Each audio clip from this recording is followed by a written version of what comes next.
જય શ્રી કૃષ્ણ મિત્રો, આપ સૌ મિત્રોનું મારી ચેનલમાં હાર્દિક સ્વાગત છે.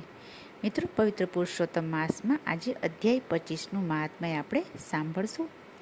આગળના અધ્યાયોમાં આપણે સાંભળ્યું કે રાજા દ્રઢધ્વન્વા મહર્ષિ વાલ્મીકી પાસે પુરુષોત્તમ માસની પૂજન વિધિ, વ્રતના નિયમો અને આના પહેલાંના અધ્યાયમાં દીપદાનનો મહિમા જાણ્યો હતો.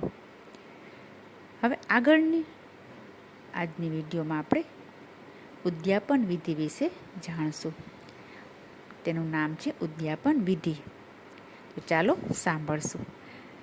રાજા દ્રઢધ્વન્વાએ મહર્ષિ વાલ્મીકીને પૂછ્યું કે હે મહર્ષિ, હવે મને અધિક માસના વ્રતનું ઉદ્યાપન વિધિ કહી સંભળાવો.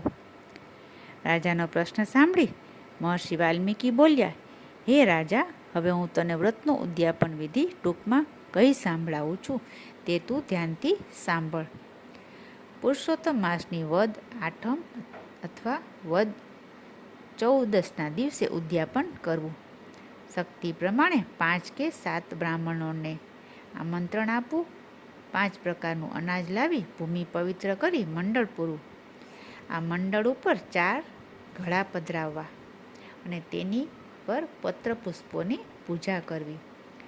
વાસુદેવ, બલભદ્ર, પ્રદ્યુમન અને અનિરુદ્ધની મૂર્તિઓની ચારે દિશાએ સ્થાપના કરવી.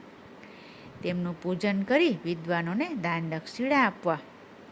ત્યાર પછી શ્રી વાસુદેવાય સ્વાહા કરી હોમ કરવો. વાસણ, ગાય, તેલ, વસ્ત્રો, ઘી અને પુસ્તકોનું યથાશક્તિ દાન કરવું. વિદ્વાનોની સ્ત્રીઓને વાંસના સુપડા, હળદર, કંકુ અને બંગડીઓ આપવી અને પૂજામાં કોઈ ખામી રહી ગઈ હોય તો ભૂલચૂક માટે ભગવાનની ક્ષમા પ્રાર્થના કરવી. આવી રીતે વ્રતનું ઉદ્યાપન કરવું.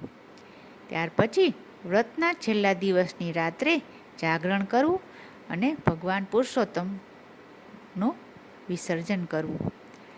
આ પ્રમાણે જે વ્રત કરે છે તે સર્વ સુખો ભોગવીને વૈકુંઠમાં જાય છે. તેમાં કોઈ જ શંકાને સ્થાન નથી.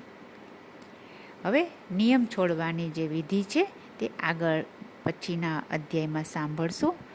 આવી રીતે મહર્ષિ વાલ્મીકીએ રાજા દ્રઢધ્વન્વાને પુરુષોત્તમ માસના ઉદ્યાપનની વિધિ કહી સંભળાવી હતી.